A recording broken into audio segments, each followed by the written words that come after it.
Hey guys, Captain here. I got a fun one for you guys today. This is the SOG seal knife. Not the Seal Pup, not the Seal Pup Elite or any of those other crazy ones. This is just the simple SOG seal knife. I've had this thing for probably about 4 or 5 years now, and it's still one of my favorite knives to beat on. If I'm doing crap around the backyard, this is generally what I have hanging off my belt.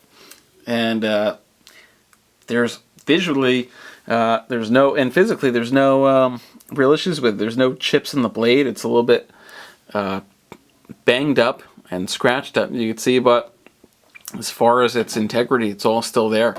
This thing is a beast, and it's a heavy knife for the size, and it's a really thick blade. I mean, you can see this goes down to about 1/4 inch over here. With it looks like a distal taper, but it actually maintains that 1/4 inch throughout up until this point here, which you could kind of see when you hold your hand under it. And it's just a really well-made knife. I mean, this thing was ridiculously sharp out of the box. A lot of people say they came shaving sharp. This one really did come shaving sharp. These serrations are fantastic. None of them have chipped out yet, which is rare usually on these knives, especially when you're putting through a lot of heavy use. You start getting the bottoms of the spikes on these serrations chipped off, and these are all still there. This finish they have on it, this matted black, is just a really nice finish, and when your knife does wear, instead of leaving like ugly scratches and shit like that, it really kind of adds to the story behind the knife. And it's just nice to look at because it shows that you've used this knife, you've been through a lot with it. It's almost a little bit nostalgic when you see the scratches on something like this. The handles on this are, I believe they're just ABS plastic or nylon reinforced or something like that.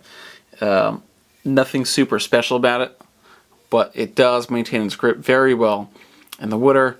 If you're going to be using it a lot, this is, it's not aggressive, but it does get irritating on the skin right here.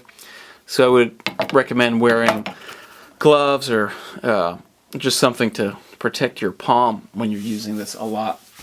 It has a lanyard hold at the end, so you can stick a lanyard through it, some paracord, something like that. You can hammer with it. You can see it's a full tang. This isn't just stuck out the back and melts into the plastic. This is molded around the actual knife, and this is a full tang knife, which is really nice.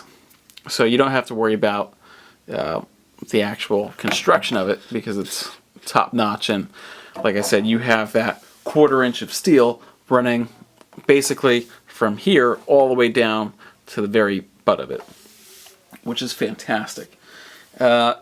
Just a really, really nice piece. The sheath is a little cheap. I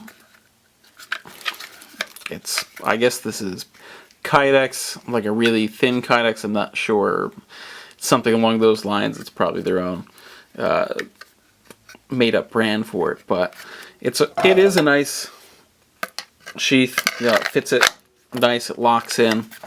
You don't have to worry about it dropping out, even if you don't latch it. You have this elastic latch here, which is nice, and that's going to really hold it tight because you get that nice taut around it without worrying about it getting loose and knocking around like some K-bars and stuff like that. You'll see it's basically primarily held onto your belt with this nylon belt loop here, which also has Velcro on it.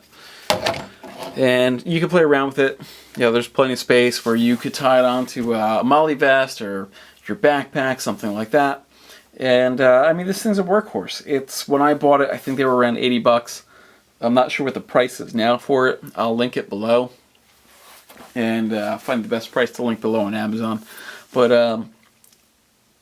it's just an awesome knife. This thing's a beater. I mean, this is something where I'll always have it if I'm going hiking, even if I'm carrying one of the knives that I made, or I'm doing something else and I want to use something for a heavy-duty task, and say I don't want to screw up the finish on one of my custom knives that I have, or on one of my other nicer knives. I'm going to throw this in my backpack. This way I have something where if I'm sitting around the campfire with friends, I can pull it out and whittle my marshmallow stick for over the campfire with a nice knife, and it'll have a story behind it. People be a little bit, oh, that's a really nice knife. And then when I'm going hiking the next day and I have to cut wood or something like that, baton a log in half to toss in the fire, I'm going to have this in my backpack to be able to do that without screwing up my story knife. And this is going to be my workhorse knife. Just a really nice piece.